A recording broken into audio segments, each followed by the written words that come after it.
Hello and welcome to the third and final candidate Q&A for the leadership race 2023. Gives a round of applause, come on. And this afternoon, that's the first one where we've had head bobbing from one of the candidates as the music faded out there. So enjoyed that energy. Hopefully we'll keep that up throughout. So for those of you who might have watched our previous two Q&As, you'll remember that my name's Jamie, or if you haven't watched the previous ones, my name is still Jamie. I'm a staff member at the Students' Union and I do election stuff, and that's kind of all you need to know about me. Who I have in the room are, I haven't counted, 6 more, I nearly got that wrong, 6 more of your candidates who are hoping to become part of the 2023-24 full-time officer team at your Students' Union. They're very nervous, but I think excited as well. Yeah. They're smiling, they're not too nervous, and they can't wait to tell you more about themselves and their campaigns. So I will let them introduce themselves shortly. Then we're going to go to some questions from students. We're going to hand over to one of our second-year officers who can't rerun, Choto, who's got a specific question from your manifestos. And then it'll be back to me for more questions submitted by students before then your candidates sign off and say goodbye. So you can, relax into it now. We'll start with some introductions. You'll get about 30 seconds-ish to just introduce yourself, your campaign, maybe drop a hashtag or a slogan in there if you want to. And we will start with Matt. So everyone, I'm Mathew Holmes. I'm running for officer this year. My campaign's all about student inclusivity, student events, sport teams, and just generally improving the environment on campus in a whole. So make staffs work for students, and remember, on the day 25th to the 27th of April, vote Matt as your #1 choice. Thank you. Thank you, Matt. Doing my job for me as well, getting the dates in. That's nice. Sid, over to you. Hi, I'm Sid. I'm also running for full-time officer. I'm a second-year postgrad student. I am running for placements, to be back at staffs, engagement and accountability. Brilliant. Thank you, Sid. And Sadi, we'll go to you. Hello, everyone. I'm the first-year bachelor degree student in computer science. So the thing I'm thinking about, if anyone gives me the vote, I will listen to their issues and problem and try to make some positive changes that would help us to change the environment of the uni. So that's it. Don't forget to vote me, Sadi. Great. Thank you. And Olayemi, over to you. Yeah, good evening, everybody. My name is Olayemi-Ajiteru. Olayemi spelled O-L-A-Y-E-M-I. I'm from Nigeria, a cybersecurity master student.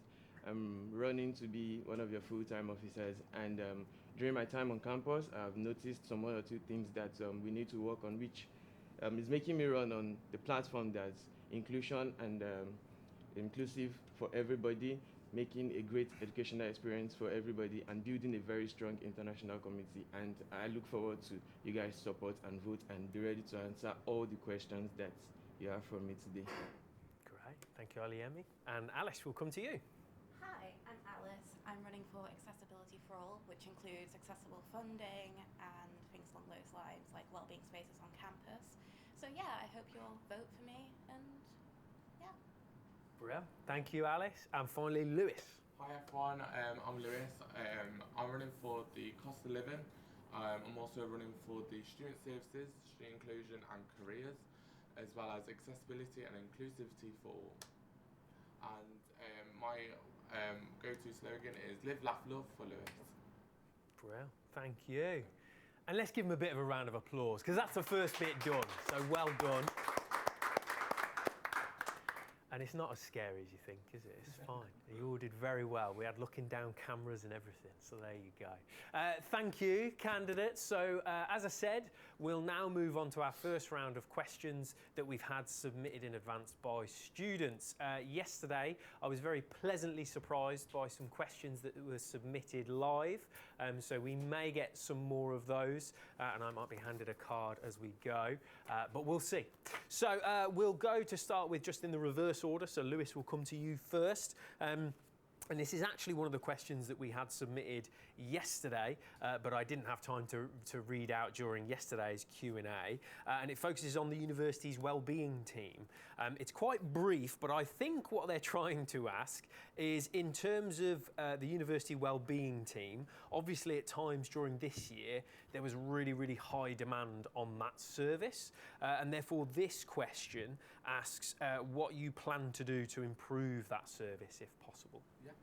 So this is something that is actually on the manifesto, as I spoke about. I run for the student services, wellbeing and inclusion. So I think a lot of the waiting times were not just in that one big service, it was across through all the service, across the actual student services. And so I think that's actually a big issue that I think we should look at, is why is it across the service, not just one area. So one thing I want to look at is it due to like staffing? Is it due to other reasons? Also, I want to look at online as well. Is there a chance that we could try and like put stuff more online based or more in person? As well as try and work with other departments. So is that your course? Can your course help you with that support of the wellbeing? Or is it some on-campus facilities that we could also provide as well, to also try and get that waiting time down, to try and at least see someone, or try and get some progression to someone's well-being, as it, to me, is a very important issue, that someone's mental health or well-being is actually being seen to straight away. Thank you, Lewis. Great. So Alice, we'll come to you next. I've got a question here, which is, what do you think the university and union could do to better support LGBT plus students? I think there's multiple things. I think one of them is lobbying for more gender-neutral bathrooms in all the buildings. I know that's a big issue for a lot of students. And also, I am campaigning for funding for students who struggle with hidden cost of living, and that can apply to transgender students and students who are discriminated against for being in the LGBTQ community, who can't get jobs, who have less access to things like that, and genuinely just funding for things like students who need extra money to go and buy gender-affirming clothing or get that kind of care. Great, thank you, Alice. So Olayemi, we'll come to you next. And we've got a question here. I'm going to have to recycle some questions from previous Q&As, so apologies to that. Oh, I'm about to be handed a card. Here we go. We've got some new ones. Thank you, Anthony, unseen member of the Voice team, working behind the scenes to make it all happen. So I've got a new question in that case, Olayemi. So given the increase in international student numbers, how do you plan on increasing their engagement with societies and sports? Okay, I'm glad this question came to me, because me myself, I'm an international student. So based on my campaign agenda, one of my points, 3 points on my agenda, one of the points is that building a strong international student community. So we have plans.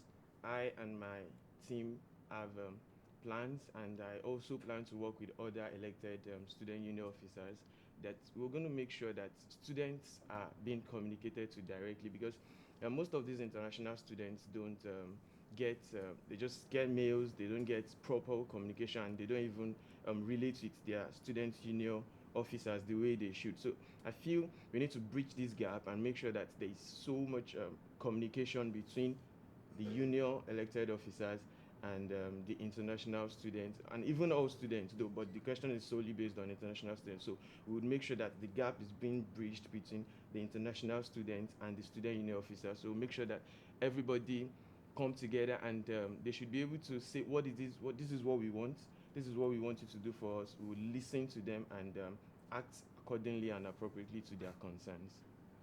Great, thank you. Olayemi. So Sadi, we'll come to you. And I've got a question here. Will the cost of living crisis be a priority for you? And what do you plan to do about it? Okay, it should be a priority, because right now it's a big issue for the students and everyone living in this country. So the thing I can do, that is, we can try to manage some job opportunities on campus for the students, as well as we can run some fundraiser. For example, there's some fundraiser related to walking 30 miles in a month or something like that. So that would that would help our students to manage funds from the community and from the students, also to help the students who are struggling with that. Thank you. Sid, we'll come to you next. And we've got a question here, which is, how do you plan to approach the low number of cultural or international societies compared to the high number of international students? I think the best way we could look at it is by engaging with the international students that are not engaging.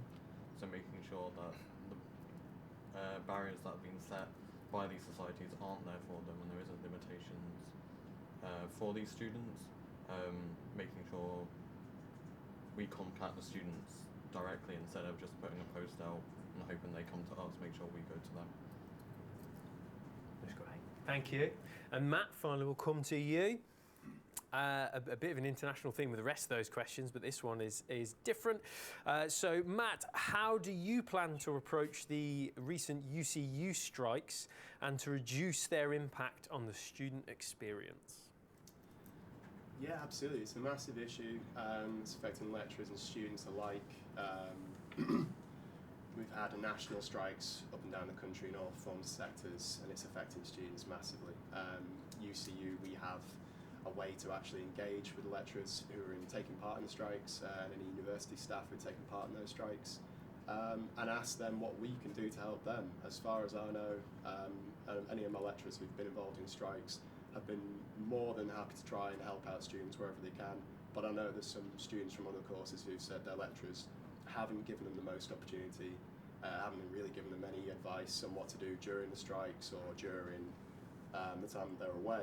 So I think a lot of it is talking to students who are engaging with lecturers who aren't really being the most helpful, but also with lecturers to see where the union can actually help them too, because what's best for the lecturers is also best for the students too in the end. Great. Thank you, Matt. So for now, that's the end of the questions for me. So what we're going to do now is I'm going to tag out with my apparently pink-shirted partner in crime. A little call back to yesterday's Q&A there. Check our Instagram feed, I think, our Instagram story. So I'm going to tag out with Choto, who's currently one of your full-time elected officer team. Choto has run in the leadership race twice and been elected twice and can't stand for another term. So he, with a little bit of help from his fellow current officers, has gone through all of our candidates' manifestos and has come up with questions that are specifically about your ideas. But he's going to be nice to you, don't worry.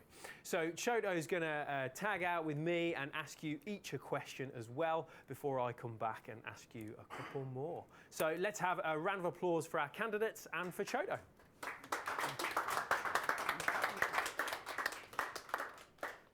Hey guys, how you feeling? That's good. So I'm going to start with Sid. In your manifesto, you say you'd like to explore more inclusive and diverse methods of assessments. How do you plan to tackle this with heavily regulated courses such as nursing, midwifery in the School of Health, Science and Wellbeing? I think my first plan of action when it comes to tackling different methods of assessment is looking at your department reps. So exploring methods, they are a student voice. So making sure we understand the students' needs before even changing them before them understanding what we're doing. So it's very much like it'll be course by course basis, and I understand that every course is different. But it is just a very wide project that I really hope either can continue throughout the year or just start small and then grows bigger. Thank you. Next one's for Alice. In your manifesto, you said you'd like for each campus to have at least one 24/7 wellbeing space that is available. How do you plan to achieve this while satellite campuses at London opening times are more restricted, staffing and should with students are on placement for much of the year? I think that's mainly communicating with those campuses in general and looking at their opening times and realistically what can be staffed and how it can be monitored. Ideally, it would be 24/7 because no student can ever schedule when they're going to need those spaces. Those spaces are there for things like if you have a panic attack, if you're having sensory overload, and just generally if you're ever having a mental health crisis. So I think it is about communicating with those campuses when those students are going to be on campus the most. For example, I know Shrewsbury is only really open during the day for the nursing students, and that's when they're most on campus, because most of them travel from here to the Stafford campus.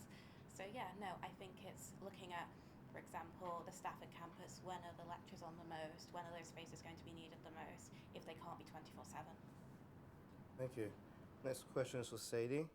In your manifesto, you say you listen to every student on campus. With a busy schedule of meeting, project works, and campaigning, how would you make sure to keep in contact with students on the Stoke and satellite campuses? Okay, the thing is that by doing my things in the schedule, I can manage some times, for example, at the evening, and sometimes I will give some drop-in session for the students, so they don't need to wait for any schedule or something like that. They can come along to me and talk to me regarding their problems, so that I can listen to them and make some changes which is required. Thank you. Next question is for Matt. In your manifesto, you said you'd host a wider variety of events. With the cost of living crisis having a heavy impact on students, it's having less disposable income. How do you plan to make sure every student doesn't miss out? So, great question. Absolutely, with having more events on campus that appeal to a wider variety of students, the amount of funding coming into the union through people taking part in events is going to increase. So the ability to take down the ticket prices on certain events that are happening, such as local acoustic nights, bringing local artists into the union, that would be able to host some free events where we recoup the losses and costs on drinks and other sales through the day. Okay, thank you. Next question is for Lewis. In your manifesto, you say that you'll make sure that safety is one of your priorities. How would you work with Cop Shop to ensure campus safety for our students and they feel safer on campus? So Cop Shop has already done a lot. In recent years, they've done the footprint stiff handling, and they've done other work with the police liaison officer. I feel like they could be doing more towards the other satellite campuses, specifically London, as that is like the main city for the United Kingdom. I just want to make sure that London has more safety around getting to the London campus and back. Same with Stafford. At the moment, Stafford campus has trains to get to Stafford and Stoke, as well as the bus that goes from Stoke to Stafford. I want to work alongside them safety as well for the Stafford lot, because I don't know, I feel like with Stafford and satellite campuses, they are missing out on a bit of the Cop Shop and a bit of the safety. Whereas on Stoke, we've got our safety security team, we've got Safe Zone, we've got report and support. But I don't think these are communicated to the other satellite campuses, and I feel that's where it's missed. Thank you. Next question, Olayemi. In your manifesto, you say that diversity is our biggest strength. With our diverse demographic student body, how do you plan to make sure everyone is represented? Yeah, thank you for the question. I love that you picked that out of my manifesto, because it's basically my main point. We have people from the Asian continent, the African continent, we have British, everybody. So I feel, like I said before, my main point is listening to everybody.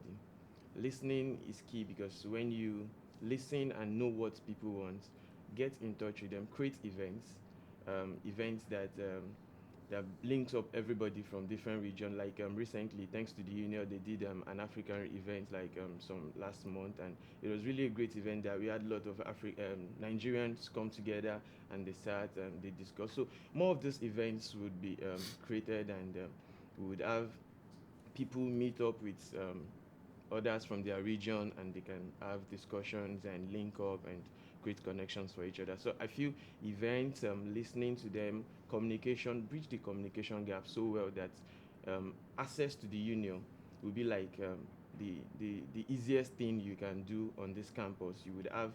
You have very easy access to the union. You can just stroll by, leave your house and come to the union building and say, okay, I want to see the union officers, I want to tell them something, I have this. So listening and giving them proper access and easy access to the union will be key in making sure that this our diverse culture and various people from different regions are being heard on campus. Thank you. So those are all the questions that I have. So I'm going to pass on to Jamie, but good luck, guys. Thank you. Cheers. Thank you. Nice.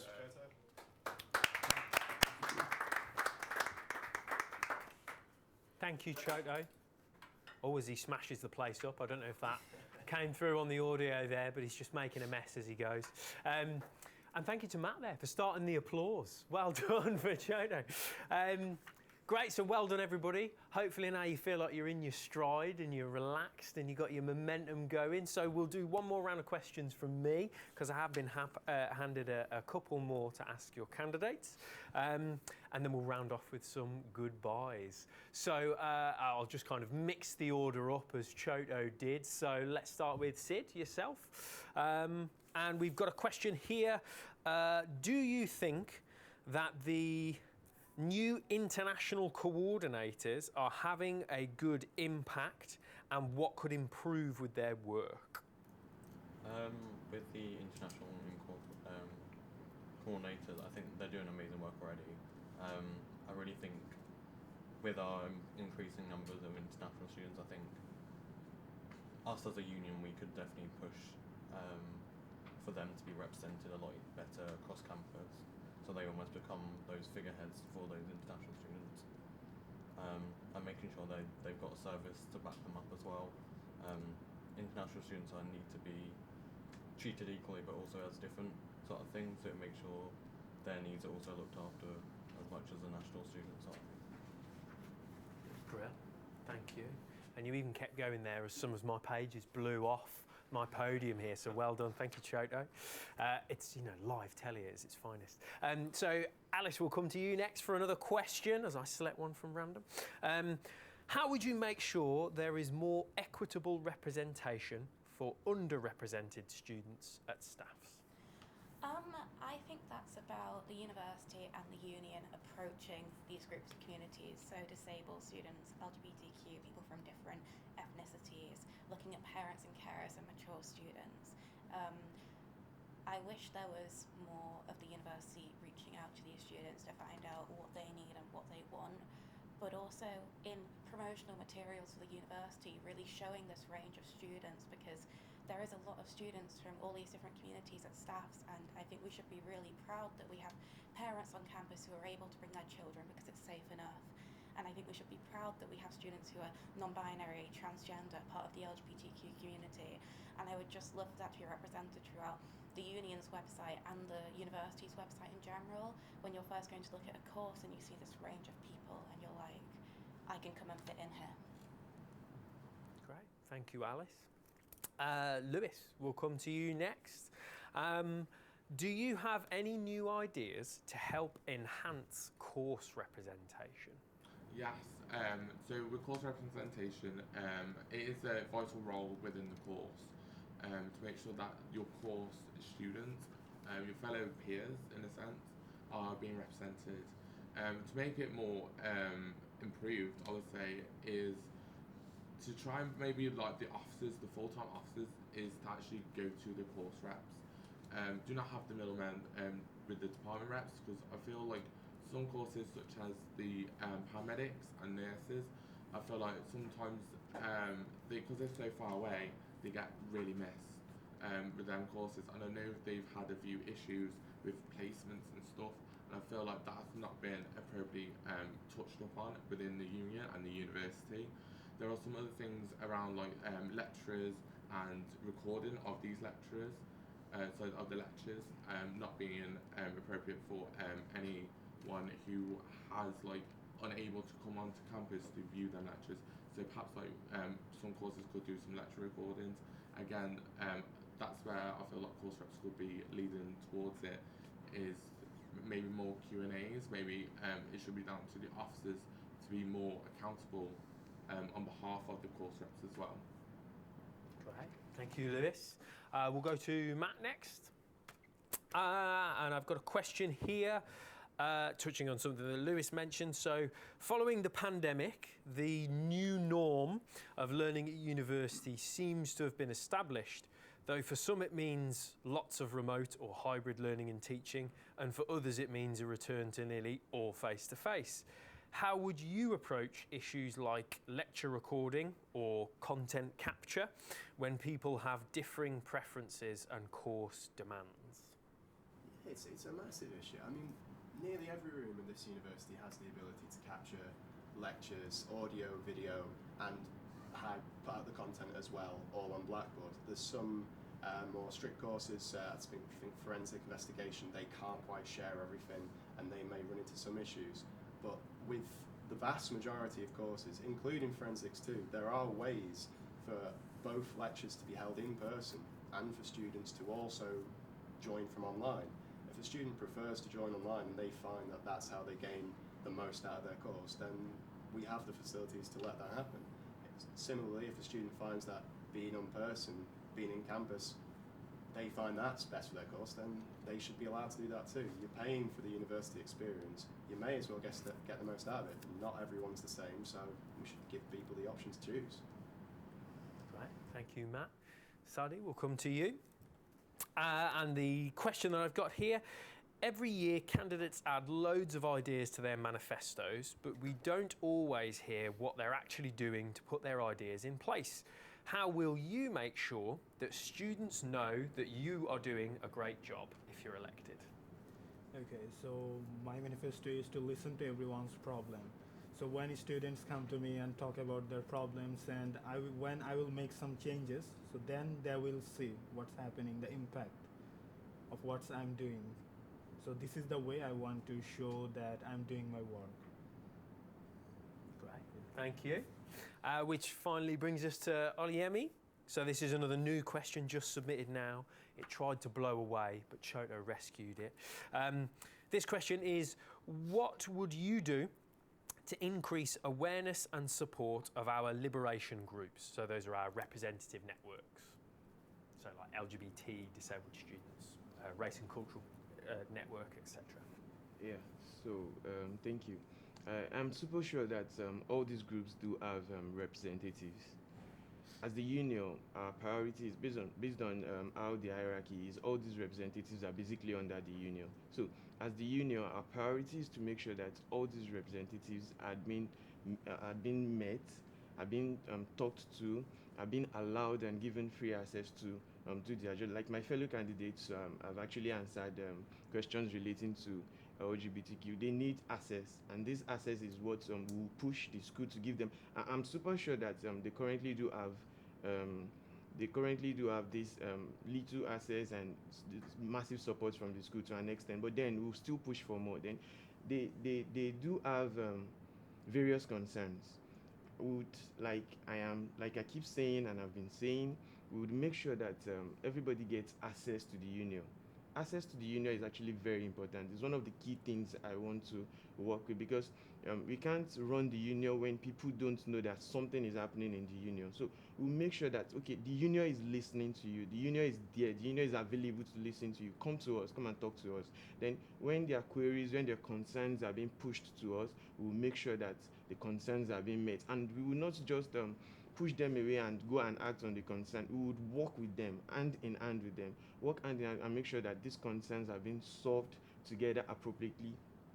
We'll just work together and make sure that all the concerns that every organization, everybody has, would solve it together, and stronger together will achieve a successful union and a successful activity on Staffordshire University. Great, thank you. And that was their last set of questions. So let's give them a round of applause again, because they've done pretty well there. There you go. You can nearly relax now. We're nearly there. So thank you to all of our candidates for answering all of your questions. Thank you to the team for supporting and getting those over to me, and Choto for your help as well. All that's left to do now is to ask them to sign off and say goodbye. So again, 30 seconds-ish just to wrap up your campaign, drop your slogan in there if you want to, and say goodbye to those students who you're asking to vote for you. So if we go the opposite way to the start, so Alice, we'll start with you. I'm Alice once again. My slogan is accessibility for all. I really hope that you'll sit with me and vote for me as your president. Thanks, Alice. Lewis, over to you. Hi, I'm Lewis. If I make changes to the accessibility and inclusion, as well as to improve the living crisis on all satellite campuses and our campus in Stoke, and to change and improve the student services and student inclusion, and then vote for me. It's Live, Laugh, Love for Lewis. Thank you, Lewis. And Olayemi, back to you. Okay, yes, once again, my name is Olayemi-Ajiteru, Olayemi. I know you might find it hard to pronounce, so Olayemi. I am running on a platform that we're seeking to have inclusion, strong educational experience for everybody, and build a very strong international community on Staffordshire University. I'm sure you might have read my manifesto, and I'll also, if you've not, you can go and read it again. I've highlighted everything in my manifesto. I seek for your support, and I ask you to please vote for me from 25th to 27th of April, and I assure you that I will make you proud.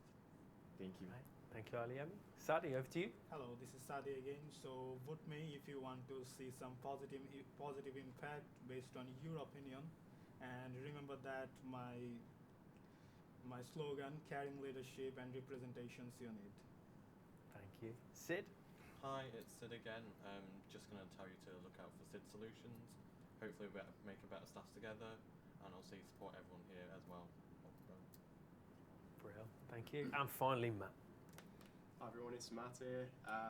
All I can say is if you want solutions to make a better staffs, if you want your campus to be more lively, your events to be more diverse and just better overall, it's just actual solutions that can carry on through years to come, then vote for me as your number one choice on the 25th to the 27th. Take care, guys. Brilliant. Thank you to all of you.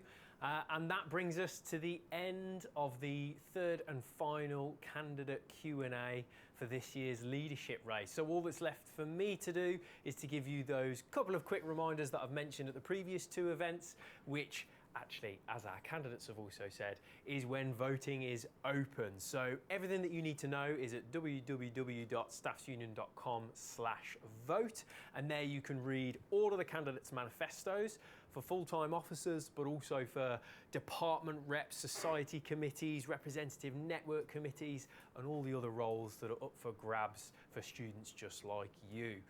Voting is online only, and it is, as people have said, between the 25th from 9 AM to midnight on the 27th of April. So that's next week from this going out, Tuesday to Thursday. Make sure you cast your vote online. And remember, we use single transferable voting as our voting system, which means that you only get one vote, but you can number any number of candidates in order of preference. So you can choose more than one person.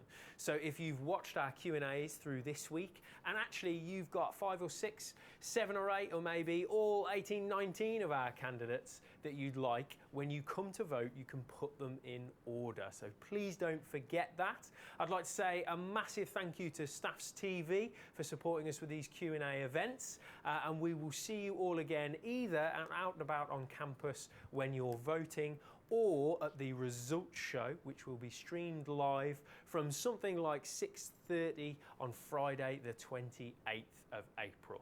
So thank you very much, and let's give everybody a round of applause again.